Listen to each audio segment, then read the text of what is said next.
Bonjour, alors aujourd'hui c'est une vidéo où je vais un petit peu vous parler de ce qui est pour moi la voyance, qui est un bon médium et un médium honnête. Donc surtout pour quand même vous dire un petit peu que pour moi la première qualité c'est l'honnêteté, même si parfois on est obligé évidemment de prendre des gants pour expliquer à nos consultants en gros des choses pas super cool, pas super sympas, en tout cas pour eux, mais qui en tout cas effectivement sont essentielles. C'est-à-dire que pour moi, un bon médium, c'est quelqu'un qui va plutôt aller vers une énergie honnête, une énergie, on va dire, propre, quelque chose qui va permettre en tout cas de faire avancer les consultants. Je crois que c'est la base. Alors après, il y a des consultants, bien sûr, qui ne veulent pas entendre. C'est là aussi les qualités d'un bon médium ou d'un bon voyant.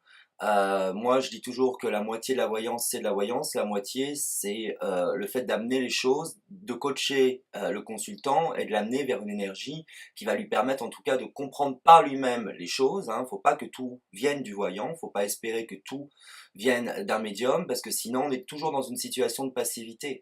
Et dans ces cas-là, pour moi, ça n'a pas d'intérêt, puisque mon travail ne produira aucun effet positif. Donc voilà un petit peu comment je fonctionne, et je pense qu'il y a beaucoup de collègues, de personnes qui font le même métier que moi, qui pensent de la même façon. Alors pour moi, le fait aussi des histoires de plateformes, c'est quelque chose, si vous voulez, que j'estime un petit peu too much. Je parle de la critique. Le fait, si vous voulez, que les gens travaillent aujourd'hui avec des moyens modernes, de toute façon, ne remet pas en cause ou en question la qualité de leur travail. Donc, un voyant qui est honnête, qui va pas arnaquer sa clientèle, qui va lui amener peut-être pas sur un plateau les choses que le consultant a envie d'entendre, mais qui va tout au moins savoir lui amener la vérité, en tout cas ce qu'il ressort, parce que la voyance, c'est aussi dire au consultant, bah voilà, je ne suis pas Dieu le Père, je ne peux rien vous confirmer à 100%, voilà ce que je ressens. Ce qui est déjà pas mal. C'est aussi juste un ressenti et un conseil. Mais les personnes que vous trouvez sur les plateformes sont exactement les mêmes que vous avez en cabinet, que ce soit de bons voyants ou que ce soit des arnaqueurs. Donc de toute façon, un médium pur, un médium honnête, vous le trouverez partout, ou s'il est malhonnête, vous le trouverez partout aussi. Donc pour moi, le système de plateforme, comme sur mon site d'ailleurs où tout est automatisé, n'est pas quelque chose que je souhaite critiquer, ayant travaillé sur certaines plateformes dans le passé.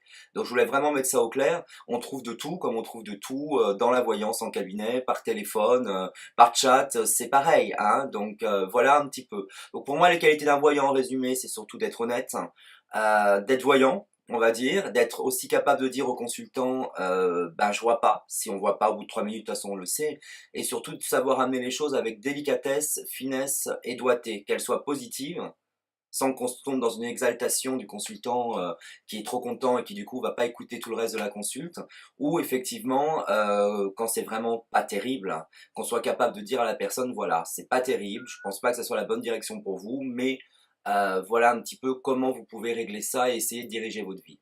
Donc j'espère que ces explications vous ont permis en tout cas d'y voir un peu plus clair.